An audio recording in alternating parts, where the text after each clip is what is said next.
Hello guys, स्वागत है आपका मेरे यूट्यूब चैनल पर। आज का हमारा टॉपिक रहेगा मैट्रिक्स। एक छोटा चैप्टर है, लेकिन इससे जुड़े हुए आगे दो चैप्टर और हैं, चौथा और पांचवा। तो ये एक सेट है, तीसरा, चौथा और पांचवें एक्सरसाइज का। हमेशा इनको एक साथ ही करना। जब भी आप एग्ज़ाम फाइट करने जाएं, इन एक्सरसाइज को हमेशा एक साथ करें, ताकि आपको कंसेप्ट याद रहें सारी की सारी। तो देखिए, हमारा आज का टॉपिक मैट्रिक्स।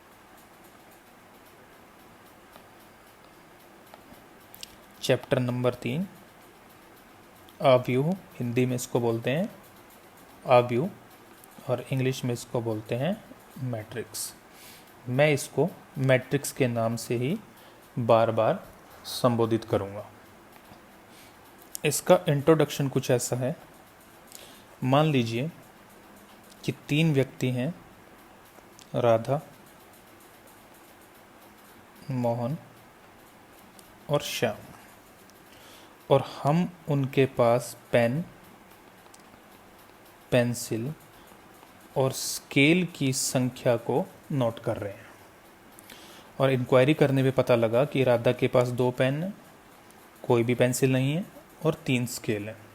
मोहन के पास 1 पेन, 1 पेंसिल और 2 स्केल, और श्याम के पास 3 पेन, 2 पेंसिल और 4 स्केल है। तो यहाँ पर हमें कुछ ये मालूम चल रही है कि जो पहली पंक्ति है वो राधा के पास अलग अलग पेन, पेंसिल और स्केल की संख्या को व्यक्त कर रही है।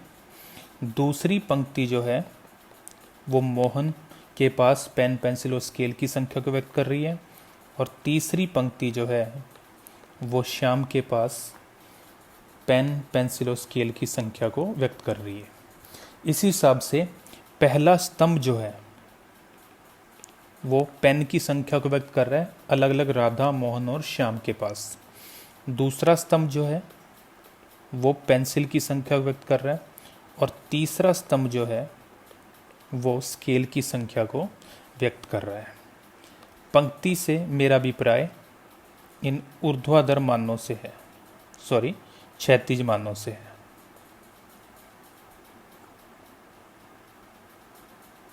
और स्तंभों से मेरा अभिप्राय इन ऊर्ध्वाधर मानों से है।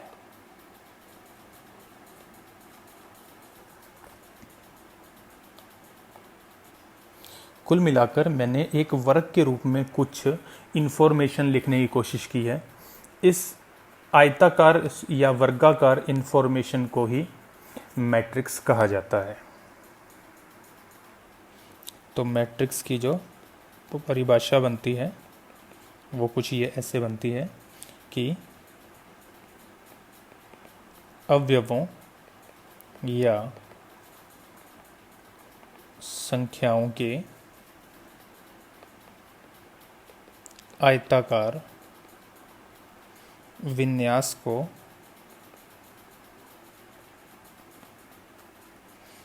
मैट्रिक्स कहते हैं। कुछ बच्चे कहते हैं कि सर आप इसको वर्ग क्यों नहीं बोल रहे?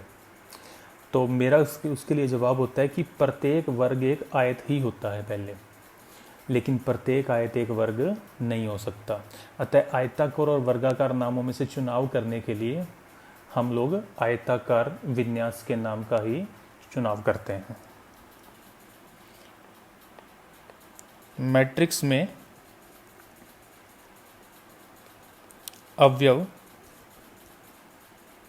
एक कोष्ठक में बंद करके लिखे जाते हैं। एक कोष्ठक में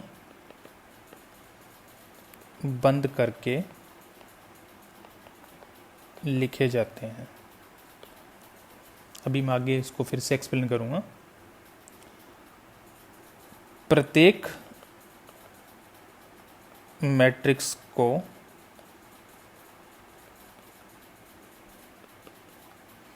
एक कैपिटल लेटर से संबोधित किया जाता है। कहने का मतलब प्रत्येक मैट्रिक्स का एक नाम होता है जो कि capital A, capital B, capital C आदि इनमें से लिया जाता है। मैट्रिक्स के अंदर स्थित मान या संख्याएं अवयव या एलिमेंट या एंट्रीज, कुछ भी बोल सकते हैं, कहलाते हैं।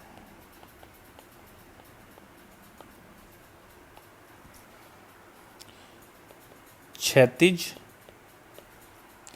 रेखाओं में स्थित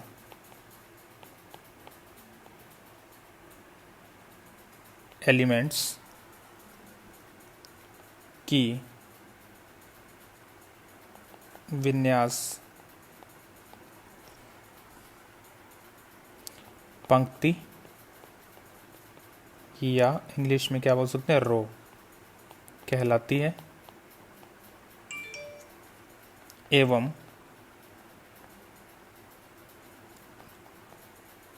ऊर्ध्वाधर रेखाओं में स्थित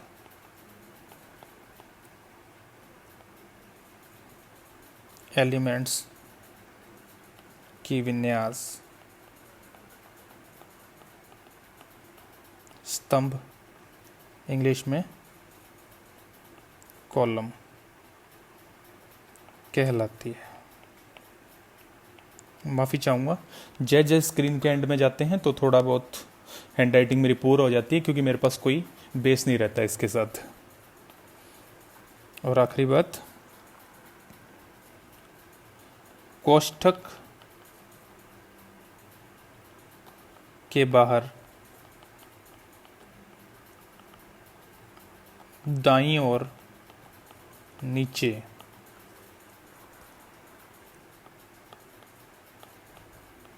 मैट्रिक्स का क्रम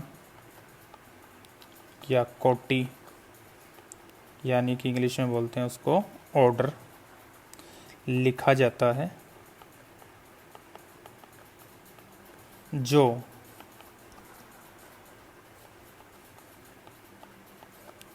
पंक्ति की संख्या गुणा स्तंभ की संख्या होता है। यानी मैट्रिक्स में कितनी पंक्तियां और कितने स्तंभ हैं उनका गुणा करके ये लिखा जाता है। इसको मैट्रिक्स का क्रम या कोटि कहते हैं।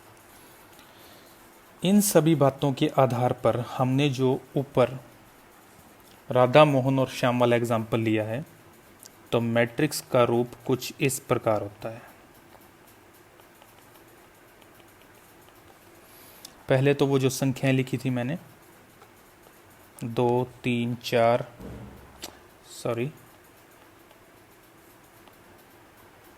2 0 3 1 1 और 2 और 3 2 और 4। मैंने कहा इसको कोष्ठक में लिखते हैं, आप किसी भी कोष्ठक का इस्तेमाल कीजिए, लेकिन ज़्यादातर बड़े कोष्ठक का ही इस्तेमाल किया जाता है। तो हमने इसको एक कोष्ठक में लिख दिया। फिर मैंने दूसरी बात कही थी कि इसका हमेशा एक नाम होता है जो कि कैपिटल लेटर से दिया जाता है, तो ये इसका हमने नाम दे दिया यहाँ पर कैपिटल ए। फिर मैंने इसमें बताया था कि जो इसके अंदर जो भी मान लिखे होते हैं उनको बोला जाता है मैट्रिक्स के अवयव या एलिमेंट्स। ये मैट्रिक्स के बन गए अवयव या एलिमेंट्स।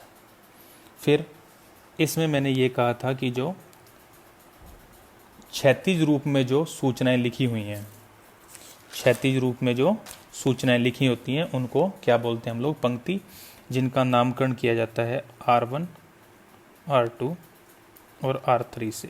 मेरा मतलब इनसे है, ये है इसकी पंक्तियाँ। और ऊर्ध्वाधर जो होती हैं उनको हम क्या बोलते हैं, उनको हम बोलते हैं स्तंभ। तो ये पहला स्तंभ है जिसको नाम C1, ये दूसरा स्तंभ जिसको नाम C2 और ये तीसरा स्तंभ जिसको नाम दिया गया है C3। और आखिर में है किसी मैट्रिक्स की कोटि और कोटि या ऑर्डर का मतलब होता है उसमें पंक्तियों और स्तंभों की संख्या को यहाँ इस जगह पे लिखा जाना। तो इसमें 3 पंक्तियाँ और 3 स्तंभ हैं, तो यहाँ पर लिखा जाएगा 3 गुणा 3।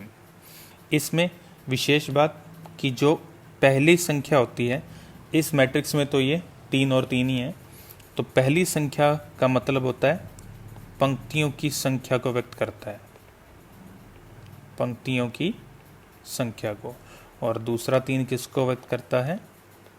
स्तंभों की संख्या को। और ये होती है किसी मैट्रिक्स की कोटि या ऑर्डर।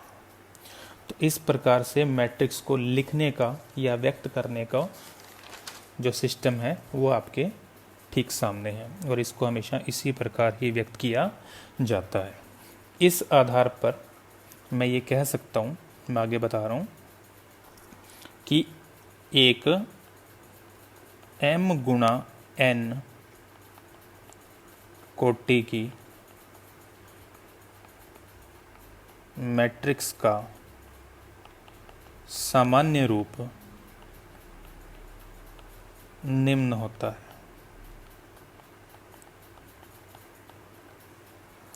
और वो रूप होता है, जैसे मैं उसको नाम दे दूं कैपिटल A, तो उसके अंदर एलिमेंट को मैं नाम दे रहा हूं A11, A12, A13 और A1n, A22 sorry A21, A22, A23, A2n, और इसी हिसाब से AM1, AM2, AM3 और AMN। तो ये इसमें m गुणा n कोटि की जो मैट्रिक्स है वो कुछ ऐसी होती है। यहाँ पर इसका ऑर्डर लिख दिया m गुणा n। कुछ लोग इसको शॉर्ट फॉर्म में यूं भी लिख देते हैं, AIJ लिखा और उसके बाहर एक बड़ा कोष्ठक लिखकर और बाहर लिख दिया m गुणा में n। ये शॉर्ट फॉर्म में लिखने के लिए होता है। यहाँ पर I का मतलब होता है पंक्ति संख्या, जो कि 1 से शुरू हो रही है, 2, 3, 4, 5 और कितनी पंक्तियाँ इसके अंदर? m कुल, तो m तक ये संख्या जा सकती है। और J का मतलब होता है स्तंभ संख्या, जो कि 1, 2, 3, 4 से शुरू होकर n तक जा सकती है। यहाँ पर इम्पोर्टेंट बात यह है, जो कि मैं नोट के रूप में लिख रहा हूँ, कि किसी भी एलिमेंट AIJ का जो मतलब है वो क्या है। यहाँ पे I का मतलब वो उस एलिमेंट के लिए पंक्ति की संख्या व्यक्त कर रहा है, और J का मतलब उस एलिमेंट के लिए स्तंभ की संख्या को व्यक्त कर रहा है। तो IJ से जो बेसिक मीन है वो इसका एड्रेस है। IG से बेसिक मीन क्या है? इसका एड्रेस, कि एलिमेंट कहाँ स्थित होना चाहिए। तो इसका मतलब होता है IV पंक्ति व Jवें स्तंभ में स्थित अवयव, ये बेसिकली एड्रेस होता है। इवन मैंने जो यहाँ पर ये A11 लिखा है, इसका मतलब है पहली पंक्ति और पहले स्तंभ का एलिमेंट। यहाँ पर अगर मैं देखूँ A23, तो ध्यान से देखिए कि ये दूसरी पंक्ति में है और तीसरे स्तंभ में है, इसलिए इसका एड्रेस क्या बन गया? A23। तो बेसिकली जो नीचे लिखा है वो उसका एड्रेस है, और A का मतलब कोई एलिमेंट है। पीछे वाले एग्जाम्पल में जो मैंने राधा मोहन वाला एग्जाम्पल लिया था, उसमें आप देखिए कि कुल एलिमेंट की संख्या कितनी है उस मैट्रिक्स के अंदर, तो आप कहेंगे 9। और अगर मैं इसका ऑर्डर देखूं तो वो है 3 गुणा 3। तो इसका मतलब ये हुआ कि 3 का 3 से गुणा करते हैं तो उत्तर 9 आएगा। तो ये ऑर्डर से एक मीनिंग और क्या निकलता है, इससे एलिमेंट की संख्या भी मिल जाती है। तो हमारा दूसरा नोट है कि किसी मैट्रिक्स में जो कुल अवयव या एलिमेंट की संख्या है वो होती है उसका ऑर्डर, यानी m गुणा में n। जब इसको सॉल्व करेंगे m गुणा n को जो आंसर मिलेगा वो इसके कुल अवयव की संख्या को बना देगा। नेक्स्ट है विभिन्न प्रकार के मैट्रिक्स।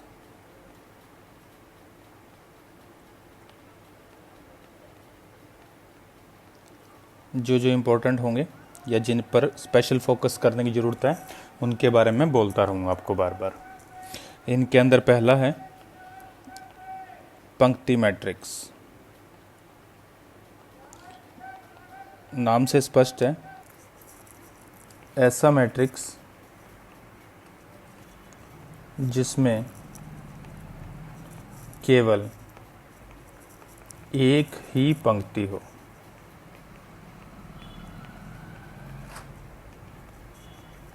और इसका जो ऑर्डर होगा आपको पता है, पंक्ति इंटू स्तंभ लिखते हैं हम लोग, तो पंक्ति एक की होगी और स्तंभों की संख्या कुछ भी हो सकती है। फॉर एग्जांपल एक मैट्रिक्स ए ले रहा हूँ मैं, जिसके अंदर एलिमेंट हैं 1, 2 और 3। ध्यान से देखिए, इसमें केवल एक ही पंक्ति है। आपको पंक्ति के बारे में जानकारी करने के लिए हमेशा इस बात का ध्यान देना चाहिए कि कितनी रेखाएं बाएं से दाएं या दाएं से बाएं खींची जा सकती हैं। तो ध्यान से देखिए, इसमें एक ही रेखा खींची जा सकती है, तो इसमें केवल एक ही पंक्ति है।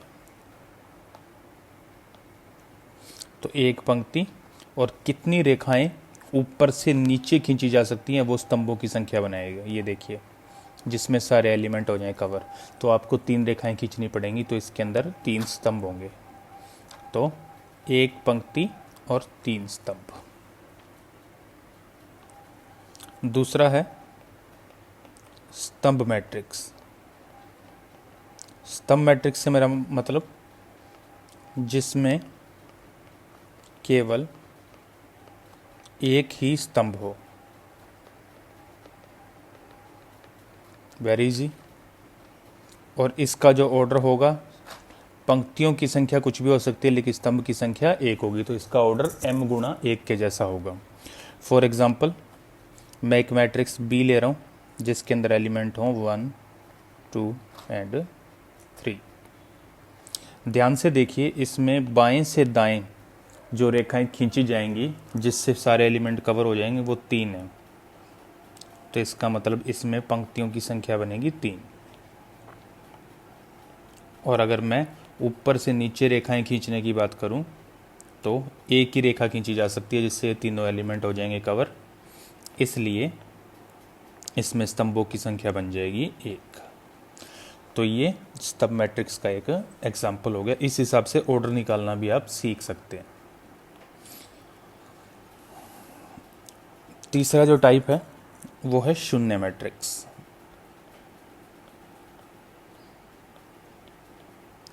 इंग्लिश में बोल सकते हैं जीरो मैट्रिक्स। ऐसा मैट्रिक्स जिसमें सभी अवयव शून्य हो।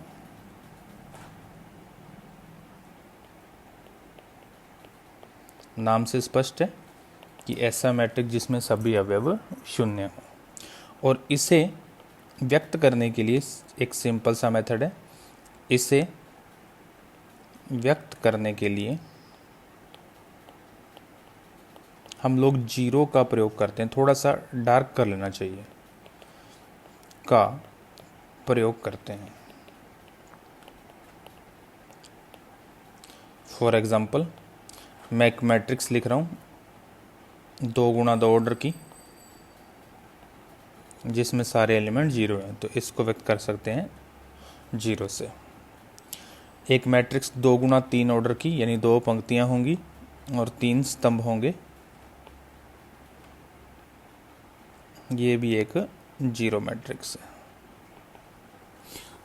बकायदा क्वेश्चन में एक्सप्लेन किया जाता है कि जो हम जीरो ले रहे हैं इसका मतलब जीरो मैट्रिक्स है। इसके साथ एक नोट लगा लीजिए जो आपको क्वेश्चन करवाने में काफ़ी हेल्प करेगा कि वर्क एज ए ज़ीरो। इसका मतलब है वास्तविक संख्याओं में जो काम जीरो करता है वही मैट्रिक्स में जीरो मैट्रिक्स करता है। याद रखेंगे तो बहुत सारे क्वेश्चन बहुत ही इजीली सॉल्व हो जाएंगे। चौथा है वर्ग मैट्रिक्स, इंग्लिश में बोल सकते हैं स्क्वायर मैट्रिक्स। मैट्रिक्स का मतलब एक आयताकार विन्यास होता है और वर्ग मैट्रिक्स का मतलब ऐसा मैट्रिक्स जिसमें पंक्तियों और स्तंभों की संख्या एक समान हो जाए। वर्ग मैट्रिक्स का मतलब जिसमें पंक्तियों और स्तंभों की संख्या एक समान हो। पंक्ति व स्तंभ संख्या समान, ये बन जाएगा वर्ग मैट्रिक्स। और इसका ऑर्डर जो होगा वो m गुणा m के रूप का होगा, यानी दोनों ही मान एक जैसे होंगे। फॉर एग्जाम्पल मैं एक मैट्रिक्स ले रहा हूँ जिसमें केवल एक ही एलिमेंट हो, तो ध्यान से देखिए इसमें एक पंक्ति और एक स्तंभ बन रहा है, तो ये भी एक वर्ग मैट्रिक्स है, नाम दे देता हूँ ए। एक मैट्रिक्स बी ले रहा हूँ जिसके अंदर 2 गुणा 2 ऑर्डर है, 2, 3, 4 और 5 एलिमेंट से बनी हुई। ध्यान से देखिए इसमें 2 पंक्तियाँ और 2 स्तंभ है, ये भी एक वर्ग मैट्रिक्स है। कुछ लोग इसको व्यक्त करने के लिए सिर्फ इतना भी लिख देते हैं, एक कोटि का वर्ग मैट्रिक्स। तो यहाँ पर अंडरस्टूड होगा कि जब वो वर्ग मैट्रिक्स बोल रहा है तो पंक्तियों और स्तंभों की संख्या समान होगी, तो एक कोटि से मतलब क्या बन जाएगा, 1 गुणा 1। इसी प्रकार से मैट्रिक्स बी को बोला जा सकता है 2 कोटि का वर्ग मैट्रिक्स, तो इसका मतलब इसका ऑर्डर क्या बन जाएगा, 2 गुणा 2। अब एक नोट इसके साथ, ये इंपॉर्टेंट टॉपिक है, उम्मीद करता हूँ आपको अच्छे से समझ में आ रहा होगा। वर्ग मैट्रिक्स वाला इंपॉर्टेंट टॉपिक है कि किसी n कोटि के वर्ग मैट्रिक्स में, देखिए अगर n कोटि का वर्ग मैट्रिक्स लूँ तो उसमें A11, A12, A13 up to A1n, A21, A22, A23 up to A2n। इसी हिसाब से नीचे बढ़ता जाऊंगा तो AN1, AN2, AN3 and ANn। तो इसमें पंक्तियों और स्तंभों की संख्या मैंने n ली है। ये कोई वर्ग मैट्रिक्स है जिसको नाम दे दिया A। तो इसके अंदर इसका जो विकर्ण होता है, ये वाला विकर्ण, इसको मुख्य विकर्ण बोलते हैं। विकर्ण से मेरा अभिप्राय किससे होगा, सिर्फ मुख्य विकर्ण से होगा। ये सिर्फ वर्ग मैट्रिक्स में ही होता है और किसी मैट्रिक्स में नहीं होता, इसको मुख्य विकर्ण कहते हैं। अब आगे वाले टॉपिक वर्ग मैट्रिक्स से जुड़े हुए हैं, एक एक करके हम इनके अंदर चलते हैं। 5वां पॉइंट है इसके अंदर, या 5वां जो इसका प्रकार है वो है विकर्ण मैट्रिक्स, डायगोनल मैट्रिक्स।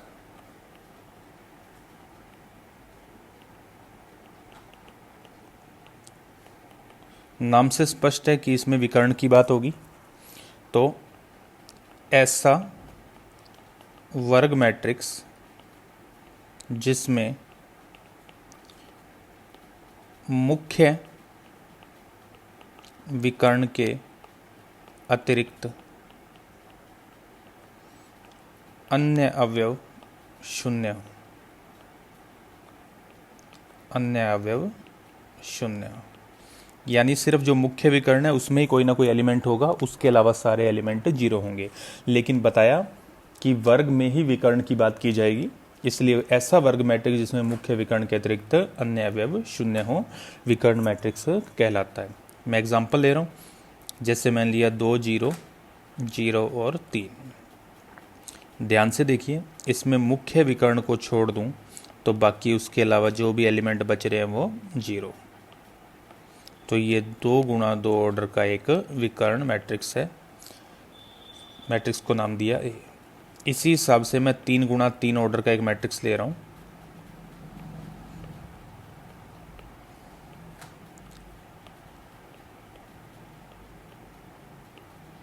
इसमें भी जो इसका मुख्य विकर्ण है, अगर उसको छोड़ दूं तो इस मुख्य विकर्ण के ऊपर या नीचे जो बाकी एलिमेंट बचते हैं वो सारे के सारे शून्य हैं, इसलिए इसको एक विकर्ण मैट्रिक्स कहते हैं। विकर्ण मैट्रिक्स को लिखने का एक ऑप्शन और भी होता है।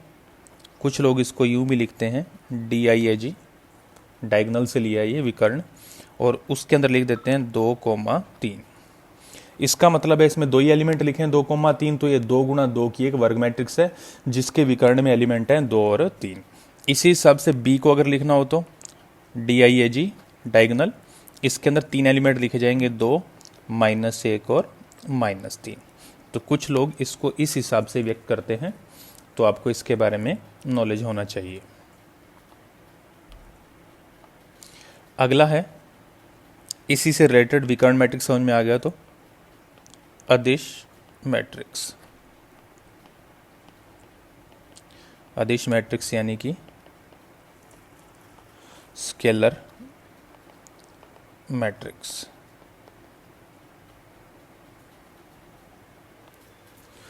ये एक विकर्ण मैट्रिक्स ही होता है, लेकिन इस विकर्ण मैट्रिक्स के अंदर विकर्ण के सारे एलिमेंट एक जैसे होते हैं, तो इसका नाम दिया गया है अदिश मैट्रिक्स। तो इसमें लिखूंगा ऐसा विकर्ण मैट्रिक्स जिसमें सभी अवयव समान हो। अब इसके अंदर जो भी अवयव होंगे वो सिर्फ विकर्ण में ही होंगे, और लेकिन वो एक जैसे होंगे। फॉर एग्जाम्पल जैसे मैं लिख दूं 2, 0, 0, 0, 2, 0, 0, 0 और 2। ध्यान से देखिए, इसके सिर्फ विकर्ण में ही एलिमेंट है, तो एक विकर्ण मैट्रिक्स है, लेकिन वो सारे एलिमेंट क्या हैं, एक जैसे हैं, 2, 2 और 2 हैं, तो इसको अदिश मैट्रिक्स कहा जाता है। अगला है हमारा इकाई मैट्रिक्स। इसके कई नाम हैं, यूनिट मैट्रिक्स, और कुछ लोग इसको आइडेंटिटी मैट्रिक्स भी कहते हैं। ये एक अदिश मैट्रिक्स होता है, लेकिन उस अदिश मैट्रिक्स में जो एलिमेंट होते हैं वो एक, एक और एक ही होते हैं, यानी केवल इकाई, इकाई और इकाई, इसलिए इसका नाम रखा गया है इकाई मैट्रिक्स। तो इसका जो बन रही है डेफिनेशन वो क्या है, ऐसा अदिश मैट्रिक्स जिसमें सभी अवयव एक या इकाई हो, तो इसको इकाई मैट्रिक्स कहा जाता है। ये एक इम्पोर्टेंट टॉपिक है, बहुत जगह आपको ये काम में आएगा। तो इसे व्यक्त करने के, जैसे जीरो मैट्रिक्स को जीरो से व्यक्त किया था, तो इकाई मैट्रिक्स या आइडेंटिटी मैट्रिक्स को आई से व्यक्त किया जाता है। इसे आई से व्यक्त करते हैं।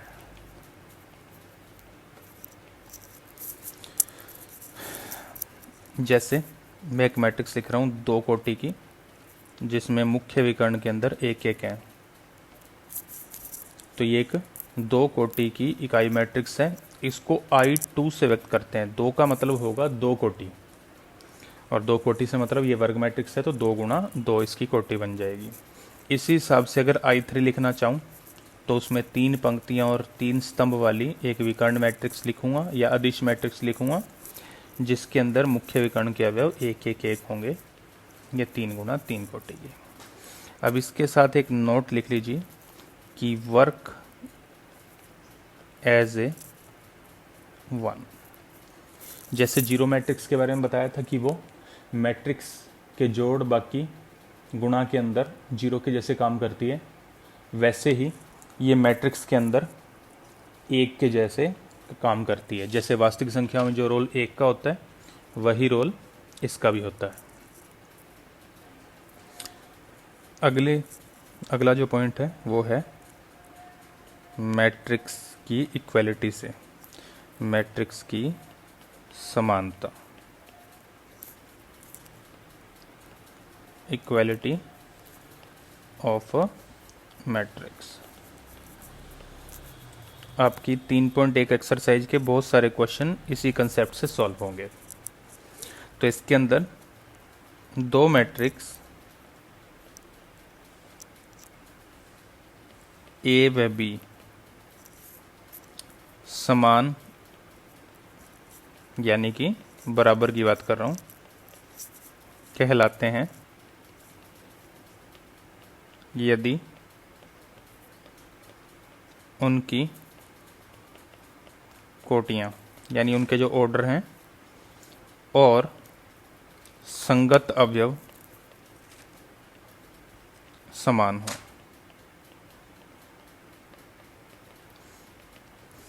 कोटियाँ भी एक जैसी होनी चाहिए और जो संगत अवयव हैं वो भी एक जैसे होने चाहिए।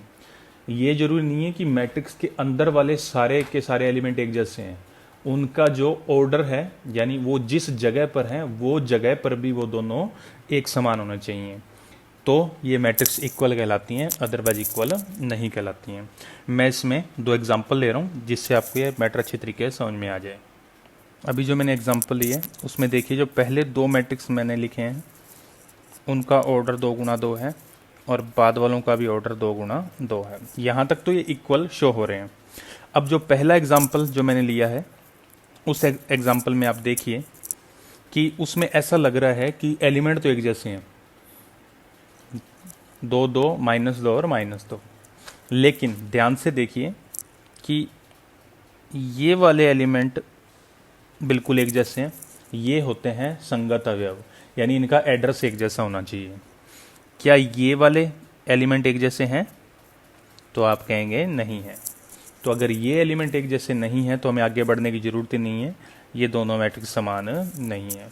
दूसरे एग्जाम्पल में देखिए ऑर्डर तो एक जैसे हैं ही, अब ये वाले जो अवयव हैं जिनके एड्रेस एक जैसे हैं यानी इनको बोलते हैं संगत अवयव, ये एक जैसे आ रहे हैं, ये भी एक जैसे आ रहे हैं, ये भी एक जैसे आ रहे हैं और ये भी एक जैसे आ रहे हैं, तो इसको बोला जाता है संगत अवयव। ये सर्वथा एक जैसे हैं इसलिए ये दोनों मैट्रिक्स एक समान कहलाती हैं।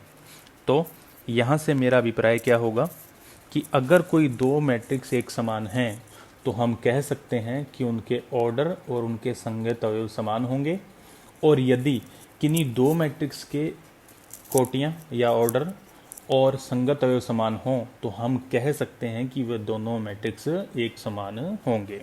यानी ये वाइस वर्सा बात है कि मैट्रिक्स की समानता में संगत अवयव समान तो मैट्रिक्स समान, और मैट्रिक्स समान तो संगत अवयव भी हो जाएंगे समान। इसके बाद एक नोट, हम लोग अगर ऑर्डर पता हो तो एलिमेंट की संख्या ज्ञात कर सकते हैं ऑर्डर का गुणा करके, लेकिन अगर एलिमेंट की संख्या पता हो तो क्या संभावित ऑर्डर ज्ञात किए जा सकते हैं? तो हमारा उत्तर होगा हाँ।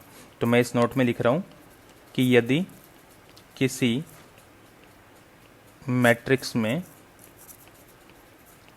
अवयव संख्या ज्ञात हो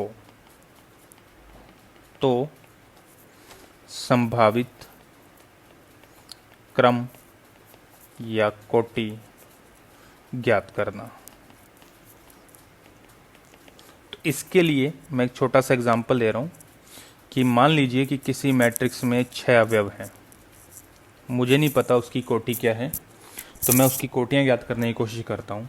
तो आपने सबसे पहले क्या करना है कि ये जो 6 है ये देखिए इसमें कौन कौन सी संख्या का भाग जाता है, एक को भी शामिल करना है। तो 1 का भाग जाएगा, 2 का भाग भी जाएगा, 3 का जाएगा, 4 का नहीं जाएगा, 5 का नहीं जाएगा, लेकिन 6 का जाएगा, लेकिन 6 से बड़ी किसी भी संख्या का भाग पूरा पूरा नहीं जाएगा। तो इस आधार पर जो संभावित कोटियाँ हो सकती हैं वो क्या हो सकती हैं? संभावित कोटियाँ मतलब इनमें से आपको 2 2 एलिमेंट लेने हैं और वो एलिमेंट इस हिसाब से लेने कि उनका गुणा वापस 6 आए। जिन जिन का गुणा 6 आएगा वो उसकी संभावित कोटियाँ बनती जाएंगी। जैसे मैं ले रहा हूँ 1 और 6, तो संभावित कोटि हो सकती है 1 गुणा 6 और 6 गुणा 1। तो 2 मैट्रिक्स इस प्रकार के हो सकते हैं जिसमें 1 पंक्ति और 6 स्तंभ या 6 पंक्ति और 1 स्तंभ हो। इसी हिसाब से मैं ले रहा हूँ 2 और 3 को। तो 2 और 3 में 2 गुणा 3 भी बन सकता है और 3 गुणा 2। तो ये इसकी संभावित कोटियाँ हो सकती हैं।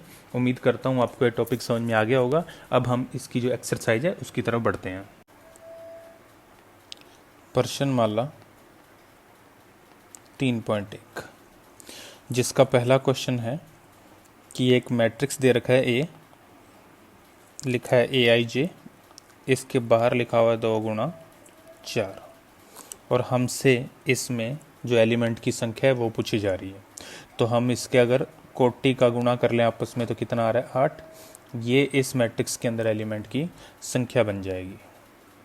क्वेश्चन नंबर 2 है कि 4 गुणा 4 कोटि का एक इकाई मैट्रिक्स लिखना है, यानी कि I4 का मतलब क्या बन जाएगा कि 4 पंक्तियां और 4 स्तंभ वाला हमें इकाई मैट्रिक्स लिखना है। तो ये उसका उत्तर हो जाएगा, ये 4 कोटि का एक इकाई मैट्रिक्स है। ये आपके क्वेश्चन का फाइनल आंसर। आप याद कीजिए, मैंने बताया था इसके अंदर कि मुख्य विकर्ण में सिर्फ एक होगा, इसलिए ये एक इकाई मैट्रिक्स बन जाएगा। इसके बाद है क्वेश्चन नंबर 3। क्वेश्चन नंबर 3 में दिया गया है कि 2 मैट्रिक्स दे रखे हैं K+4 -1 3 और K-6, एक मैट्रिक्स इक्वल में एक मैट्रिक्स और लिखा हुआ है A -1 3 और -4। इन दोनों की कोटियाँ 2 गुणा 2 हैं। ध्यान से देखिए, ये देने का मतलब क्या हुआ कि 2 मैट्रिक्स एक समान है। तो हम लिखेंगे चूंकि मैट्रिक्स समान है अतः संगत अवयव भी समान होंगे। यही बताया था मैंने कि जब कोई 2 मैट्रिक्स इक्वल बोले जाएं तो उनके संगत अवयव एक जैसे, और जिन 2 मैट्रिक्स के संगत अवयव एक जैसे हों उनको समान मैट्रिक्स कहा जाता है। तो उस बेस पर हम लोगों को इसके अंदर मान निकालना है, और वो मान क्या है, हमें ए का मान ज्ञात करना है। ए का मान ज्ञात करने के लिए आप देखिए, मैं इस पर फोकस करता हूँ, ये बन रहे हैं संगत अवयव। तो इस आधार पर K+4 का मान कितना बन जाएगा ए, इसको लगा दिया समीकरण नंबर 1। इसका मतलब मुझे पहले किसका मान ज्ञात करना पड़ेगा, K का, उसी से मेरे पास A का मान आएगा।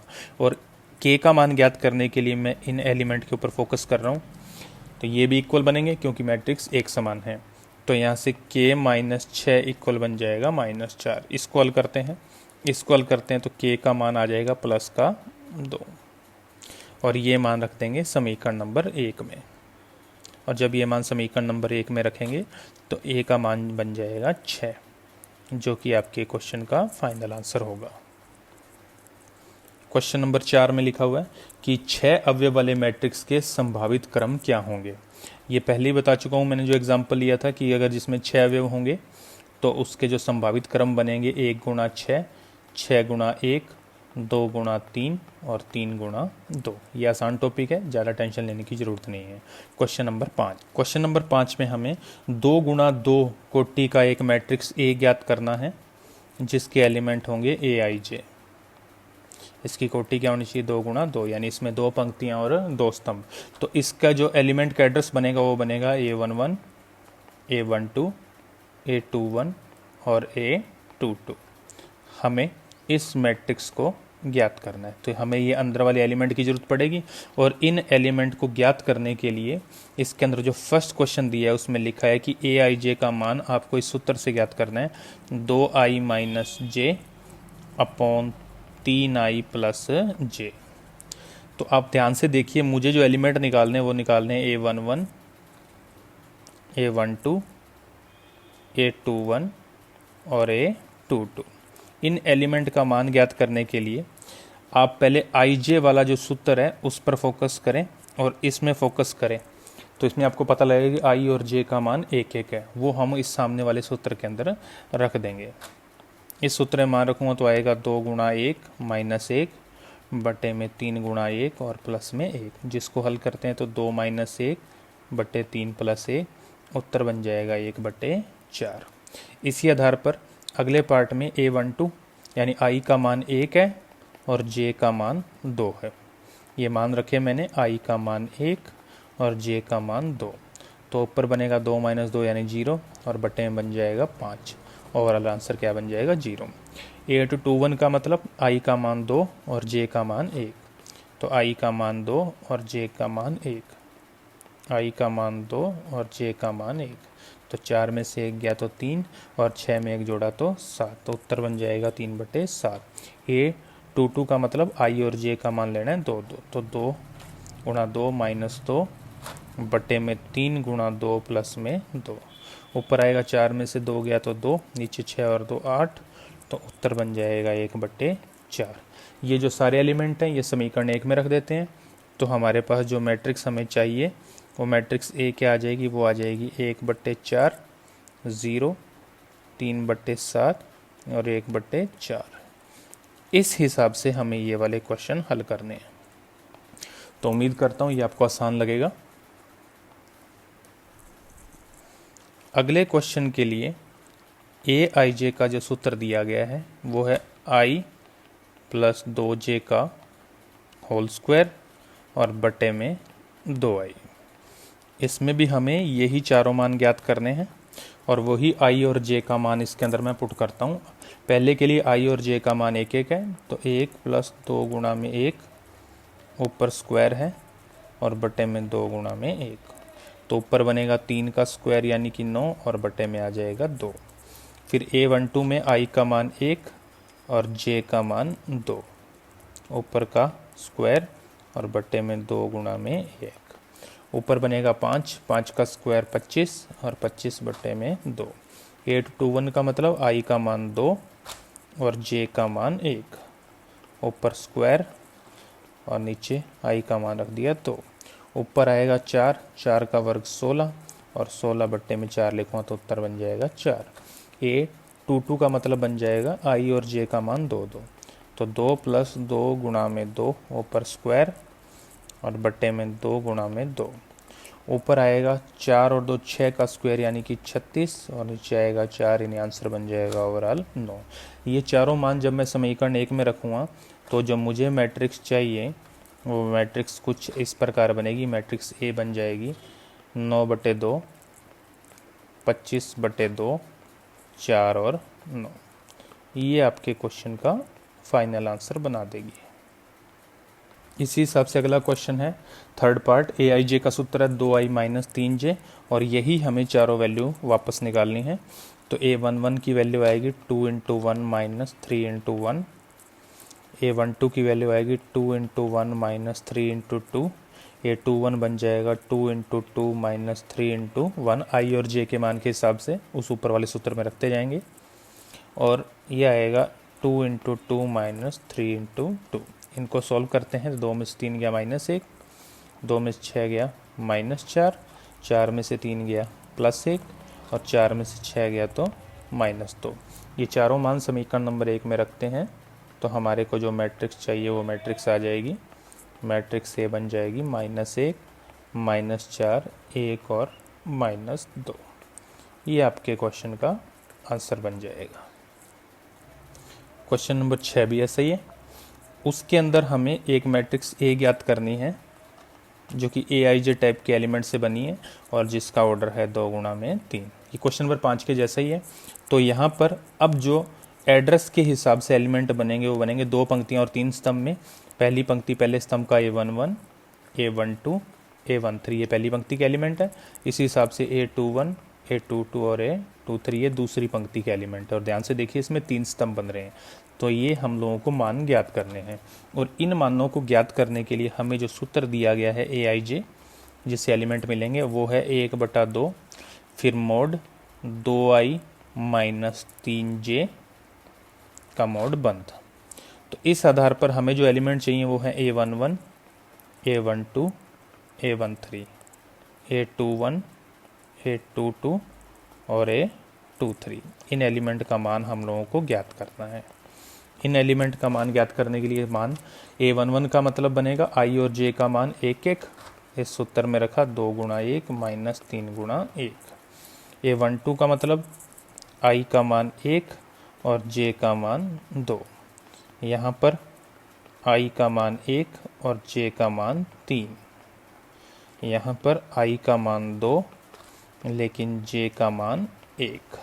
यहाँ पर i का मान 2 और j का मान भी 2 और यहाँ पर i का मान 2 और j का मान बन जाएगा 3। यहाँ एक छोटी सी मिस्टेक कर दी, यहाँ पर 2 आएगा, तो इसको हल करते हैं आगे। ये मोड का मान बनेगा 1, तो उत्तर आएगा 1/2। यहाँ पर मोड का मान बनेगा 4, 4 में 2 का भाग दिया तो उत्तर आएगा 2। यहाँ पर मोड का मान बनेगा 7, तो उत्तर 7/2। यहाँ पर मोड का मान बनेगा 1, तो उत्तर 1/2। यहाँ पर मोड का मान बनेगा 2, तो 2/2 का मान 1। यहाँ पर मोड का मान बनेगा 5, तो उत्तर आ जाएगा 5/2। ये सारे मान जो हमने ज्ञात किए हैं ये समीकरण 1 में रखते हैं, तो हमें जो मैट्रिक्स ए चाहिए वो मैट्रिक्स ए मिल जाएगी। 1/2, 2 और 7/2, और दूसरे जो पंक्ति बनेगी वो 1/2, 1 और 5/2 से बनी हुई मैट्रिक्स हमें मिल जाएगी। ये आपके क्वेश्चन का फाइनल आंसर है। क्वेश्चन नंबर 7 फिर से ऐसा ही है, जिसमें 2 मैट्रिक्स इक्वल दी हुई हैं। तो इन 2 मैट्रिक्स को जो इन्होंने इक्वल दिया है, इस आधार पर हम लोग इनके जो संगत अवयव है उनको करते हैं समान। इसमें ए और बी है, क्योंकि हमें ए और बी का मान निकालना है, तो और यहाँ पर भी ए और बी है जिसको हम 8 के इक्वल करने वाले हैं। तो हम यहाँ पे लिखेंगे, चूंकि मैट्रिक्स समान है अतः संगत अवयव भी समान होंगे।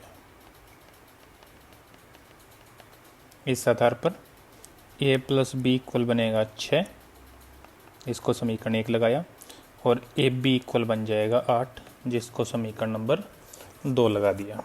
अब समीकरण नंबर 2 से हम लोग b का मान ज्ञात करते हैं, जो कि 8/a होगा, और इसको समीकरण 1 में रखते हैं। जैसे ये मान समीकरण 1 में रखेंगे, समीकरण 1 बन जाएगी a प्लस 8/a बराबर 6। यहाँ से a एलसीएम लेने के बाद बनेगा a² प्लस 8/a में a इक्वल में 6, a का मल्टीप्लाई राइट में किया तो a² प्लस 8 बराबर 6। 6 को उठा के लेफ्ट साइड में लाए तो a² माइनस 6a प्लस 8 बराबर 0। यहाँ से इसके गुणनखंड भी कर सकते हैं और श्रीधराचार्य सूत्र का इस्तेमाल भी कर सकते हैं, क्योंकि ये एक द्विघात समीकरण है। तो इसके गुणनखंड जो होंगे वो बनेंगे a² minus 4a minus 2a plus 8 बराबर 0 से। तो यहाँ से पहले 2 पदों में से a कॉमन लिया तो a माइनस 4, बाकी 2 पदों में से -2 कॉमन लिया तो a माइनस 4। इस आधार पर इसके गुणनखंड बनेंगे a माइनस 2 और a माइनस 4, और इस आधार पर a का मान या तो 2 बनेगा या a का मान 4 बनेगा। हमें b का मान भी चाहिए।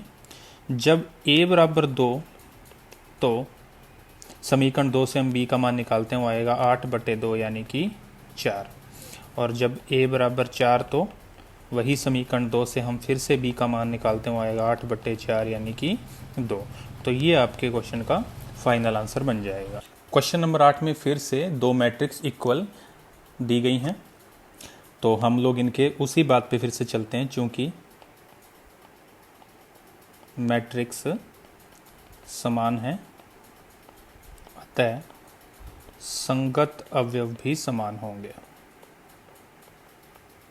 संगत अवयव भी समान होंगे, इसलिए पहले 2x और 4 को इक्वल करते हैं। 2x बराबर 4, तो यहाँ से x का मान हमें प्राप्त होगा 2। हमारे को x, y, z और p के मान इस क्वेश्चन से ज्ञात करने हैं। तो x का मान 1 मिल गया। अगले पद में हम लोग 3x प्लस वाई इक्वल करते हैं 5। ये बन जाएंगे संगत अवयव से 3x प्लस वाई इक्वल 5। इसमें x का मान रखा 2 और x का मान 2 रखते ही y का मान बनेगा 5 माइनस 6 यानी कि -1। ये इसका अगला आंसर बन जाएगा। तो हमें x भी प्राप्त हो गया और y भी। अगला मान ज्ञात करने के लिए हम -x प्लस जेड को इक्वल करते हैं -4 के। तो -x प्लस जेड इक्वल -4। तो यहाँ से हमें z का मान मिल जाएगा। x का मान रखा 2, उसको ले गए हम RHS में, तो यहाँ पर बनेगा 2 - 4 यानी कि -2। ये आपको z का मान मिल जाएगा। ये आपका तीसरा आंसर बन गया। अब एक बचा है p, उसको ज्ञात करने के लिए हमारे पास जो आखिरी सोर्स बचा है 3y - 2p को किसके इक्वल कर देंगे? -3 के। तो इस आधार पर 3y माइनस 2p इक्वल मिल गया हमें -3। तो हम लोग इसको हल करते हैं। y का मान रखा -1, तो -3 बनेगा लेफ्ट हैंड साइड में, उसको हम RHS में ले गया तो -2p इक्वल बन जाएगा 3 - 3 यानी कि 0। और 0 में जब हमने -2 का भाग लगाया तो p का मान भी क्या बन जाएगा, 0। ये आपके क्वेश्चन के चारों आंसर हम लोगों को मिल गए। तो इस प्रकार से दो मैट्रिक्स को इक्वल करने से ये एक क्वेश्चन और हमने सॉल्व कर दिया है। अगले क्वेश्चन में फिर से दो मैट्रिक्स दी गई हैं और हमें स्मॉल abc के मान ज्ञात करने हैं, जिसके लिए दोनों मैट्रिक्स इक्वल हो जाएं। फिर से वही बात, चूंकि मैट्रिक्स समान है अतः संगत अवयव भी समान होंगे। इसी बात पे हम लोग बार बार फोकस कर रहे हैं। अब इस क्वेश्चन को सॉल्व करने के लिए जहाँ से मान सबसे पहले हमें इजीली मिल सकता है हम पहले उसी को इक्वल करेंगे। ध्यान से देखिए, अगर मैं इस एलिमेंट को इस एलिमेंट के इक्वल कर दूं तो मुझे यहाँ से c का मान मिल जाएगा। तो c बराबर कितना आ गया, 3। हमने एक आंसर ढूंढ लिया है। अगला BC इक्वल कर देता हूँ मैं 3b। तो BC इक्वल 3b से हमें क्या मिलने वाला है, देखो b से b मैंने कैंसिल कर दिया, तो यहाँ पर c का मान कितना मिल जाएगा, 3। माफ़ करना, इसमें थोड़ा गलत बता गया था। मैं 12c इक्वल करूँगा 6b। तो 12c इक्वल 6b करने से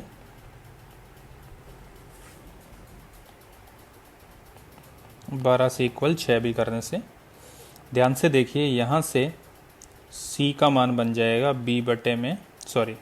b का मान बन जाएगा 2c।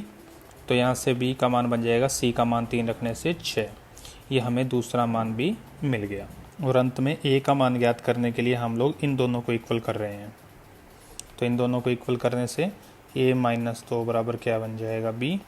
यहाँ से a का मान आएगा b + 2, b का मान ने 6 निकाल रखा है तो a का मान बन जाएगा 8।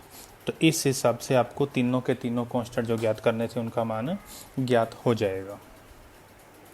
ये आपकी एक्सरसाइज 3.1 ख़त्म हो चुकी है। अब मैं इसके साथ साथ ही इससे जो रिलेटेड एग्जाम्पल हैं 3.1 से पहले वाले, वो भी मैं साथ साथ सॉल्व किए देता हूँ। तो उदाहरण में पहला उदाहरण जो है उसमें लिखा है कि एक मैट्रिक्स A का जो ऑर्डर है या क्रम है या कोटि है वो दिया हुआ है 3 × 5, और R एक मैट्रिक्स है जो A से ही बनाई जा रही है। R एक मैट्रिक्स है जो A से ही बनाई जा रही है, लेकिन वो हम एक पंक्ति मैट्रिक्स बनाना चाहते हैं। तो पंक्ति मैट्रिक्स है तो एक पंक्ति होगी और वो A से बनी हुई है तो उसके अंदर 5 स्तंभ होंगे। तो R का जो क्रम या कोटि आएगी वो आ जाएगी 1 × 5। इसके बाद उदाहरण नंबर 2 में हमें एक मैट्रिक्स A ज्ञात करनी है जिसमें एलिमेंट Aij जैसे हैं और जिसका ऑर्डर 2 × 3 है। तो इसके एलिमेंट बनेंगे A11, A12, A13, A21, A22, A23। ऐसे क्वेश्चन हम लोगों ने एक्सरसाइज में खूब किए हैं। और हमें Aij यानी जो एलिमेंट है उनका मान ज्ञात करने के लिए इसमें 2 पार्ट हैं। पहले पार्ट में Aij का जो सूत्र बताया गया है वो है 2i + में j। तो हम लोग इस सूत्र के अंदर सारे मान रखते हुए A11, A12, A13 और A14 के मान ज्ञात करेंगे। A21, A22 और A23 के मान ज्ञात करेंगे। ये सारे मान हमें A11 का मतलब i का मान 1 और j का मान 1, तो 2 × 1 + 1, उत्तर आ जाएगा 3। i का मान 1 और j का मान 2, तो उत्तर आ जाएगा 4। i का मान 1 और j का मान 3, तो उत्तर आ जाएगा 5। इसमें i का मान 2 और j का मान 1, तो उत्तर इसका भी बन जाएगा 5। i का मान 2 और j का मान भी 2, तो उत्तर बन जाएगा 6। i का मान 2 और j का मान 3, तो उत्तर बन जाएगा 7। तो इस आधार पर जो मैट्रिक्स A बनने वाली है समीकरण 1 में मान रखने पर वो बनेगी 3, 4, 5 और 5, 6 और 7। ये आपका फर्स्ट पार्ट का आंसर बन जाएगा। सेकंड पार्ट में ए आई जे का जो सूत्र है वो है आई स्क्वायर माइनस जे स्क्वायर। तो इस बेस पर ही हम लोग A11, A12, A13, A21, A22 और A23 के मान ज्ञात करने वाले हैं, जैसा पीछे किया है। तो इनमें आई और जे के मान रखते जाते हैं। तो बनेगा एक स्क्वायर माइनस एक स्क्वायर, एक स्क्वायर माइनस दो स्क्वायर, एक स्क्वायर माइनस तीन स्क्वायर, दो स्क्वायर माइनस एक स्क्वायर, दो स्क्वायर माइनस दो स्क्वायर और दो स्क्वायर माइनस तीन स्क्वायर। तो ये आंसर बनेगा 0, ये -3,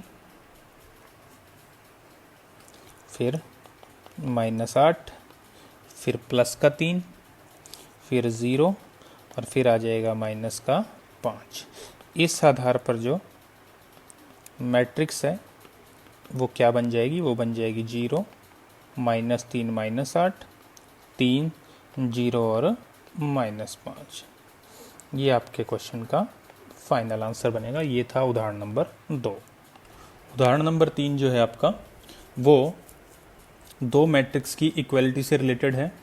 तो वही बात, चूंकि मैट्रिक्स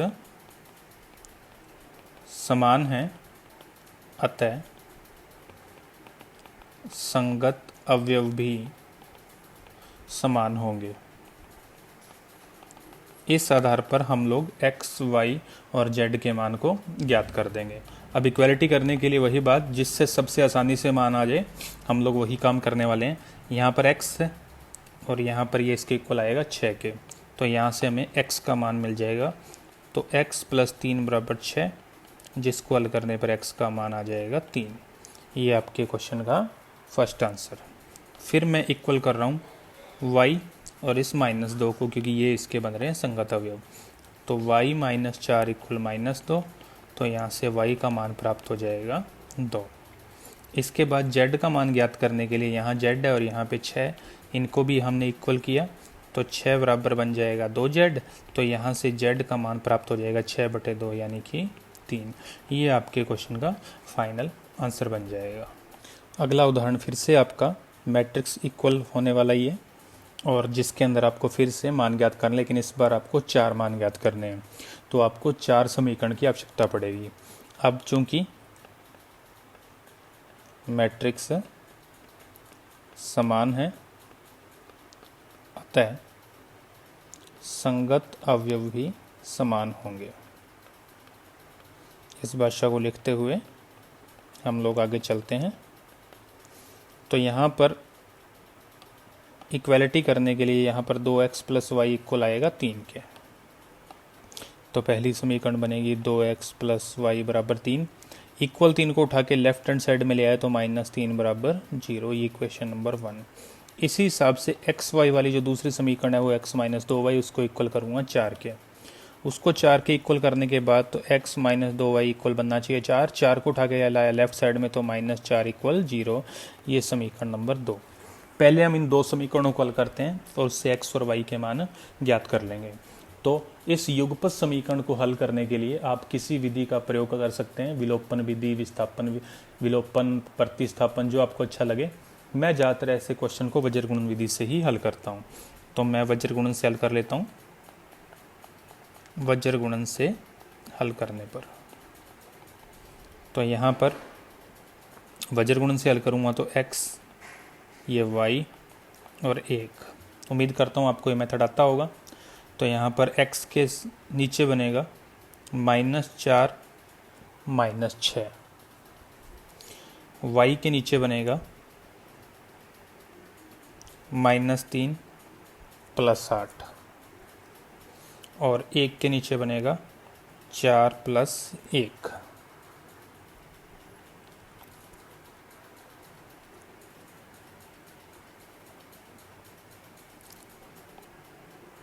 सॉरी, -4 और -1 बनेगा। इस आधार पर x का मान प्राप्त होगा +2 और y का मान प्राप्त होगा -1। ये इस क्वेश्चन में दो आंसर हमने निकाल लिए हैं, x का और y का। इसी प्रकार दूसरी दो इक्वेशन जो बन रही हैं जिसमें ए और बी आ रहा है उनको इक्वल करते हैं। ए माइनस बी इक्वल 4 से, और 2a प्लस बी इक्वल करूँगा -1। तो इस आधार पर हमारे पास दो इक्वेशन और क्या बन जाएंगी, a माइनस बी बराबर 4 और 2a प्लस बी बराबर -1। ये समीकरण 3 और ये समीकरण 4। आप चाहें तो इसको भी वज्र गुण से हल कर सकते हैं, कोई फ़र्क नहीं पड़ने वाला, आंसर सेम आएगा। लेकिन मैंने इसमें देखा कि b के जो एब्सोल्यूट वैल्यू हैं वो एक जैसी आ रही है, यानी b और b उनके चिन्ह आ रहे हैं अलग अलग। तो मैं इस समीकरण को विलोपन विधि से हल करने वाला हूँ। तो मैंने समीकरण 3 व 4 को जोड़ दिया। जैसे 3 और 4 को जोड़ूंगा, a में 2a जुड़कर बन जाएगा 3a, b से b कैंसिल हो गया, और 4 और -1 मिलकर बना देंगे 3। इस आधार पर a का मान आ जाएगा 1, और ये मैं समीकरण 3 में रख देता हूँ। जैसे ये मान मैं समीकरण 3 में रखूँगा, 3 से 1 माइनस बी बराबर 4, यानी b का मान बन जाएगा -3। तो इस प्रकार से हमने a, b, x और y के मान ज्ञात कर लिए हैं। उम्मीद करता हूँ आपको ये वीडियो अच्छा लगा होगा। तो इस चैनल को शेयर करना और अपने दोस्तों साथियों में फैलाना ना भूलें। वीडियो देखने के लिए बहुत बहुत धन्यवाद।